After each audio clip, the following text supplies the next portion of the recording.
Welcome back to our channel. Hi, I'm Matuki, the co-founder of Litanga. Here's some tips on how you can go buy your land in the DRC Congo. In 2024, we bought a land in Maluku for agriculture. And here's some information that we wasn't aware of that we want to let you know in case you want to go and invest in the DRC Congo. When you're buying land, you have to understand the infrastructure. Before we bought to buy our land, we checked out location and logistics of the land that we were buying. This is because we wanted to be able to sell our produce in Kinshasa and have accessibility at all times. When we bought our land, we checked the area, made sure that there was security, other people investing in those areas for agriculture. This is so important because if all of us work together, we are able to change that particular area, especially when it comes to investment. Maluku is the upcoming city at this moment in time, and it has so much agriculture land that you can invest into. Another thing that we checked was you go to buy land in the DRC Congo, especially when it comes to agriculture, you need to make sure the soil is fertile. By looking for trees, this will tell you that if those area is a good place to buy. And this was one of the indicators that we used when we were buying our land.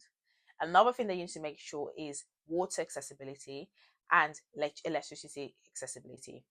Those areas that we buy for agriculture are very remote and there's hardly anybody in those particular areas. So when you choose to invest, you also have to bear in mind that you have to put a forage or a solar panel or see who else is investing in your area that you can come together and build a line and connect a line for electricity. This can be very costly, but you just have to mentally prepare yourself for it. And for agriculture, there's terms and conditions that come with it. Normally you get 3 years or more depending on what you're planning to do on that land before the government gets involved. Because many people buy land for agriculture and they don't do anything with it for 4 to 5 years. And this is a waste of land because it's just staying there and no one's doing anything with it. So the government has a policy that if you buy land for agriculture, you have to invest within 3 years. And if you don't invest within 3 years, they have the possibility to come and remove that land from you and sell it to somebody else. So when you hear people say, my land was taken away from me, they're not telling you that they had terms and conditions that they didn't abide by. So therefore, the government got involved and removed the land from them. You're going to have to pay tax on the land that you buy. And this tax is the chef coutumier. When you buy land in Congo DRC, the chef coutumiers are who are involved, that they need to sign some paperwork that you use to get stamps on.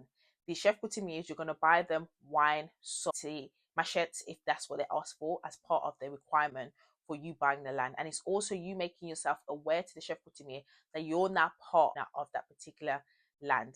And this is so important because if somebody comes to sell your land, they need a chef coutumier approval. And no land is sold without chef coutumier, especially in Maluku and by Plateau Bateke. So you have to really pay attention to that. And it also just depends on who's selling the land to you. My advice is if you're buying a land, go to an individual who has bought the land already and has the paperwork. Most people in Congo Kinshasa don't have the paperwork because it's too costly for them. So they'll have a receipt and you take that receipt and change it over for you. If you're buying it through an agency, the agency will do the paperwork that you can take and put it in the Commune of Maluku, which is like an official building where they're going to do stamp for officiating those paperwork. And this is so important to do that because it protects you in case somebody comes to try to take the land away from work. Paperwork is so important when you're buying land in Congo. I'm going to put a list right over here where you're going to read of all the paperwork that you need to do when you buy land to protect you.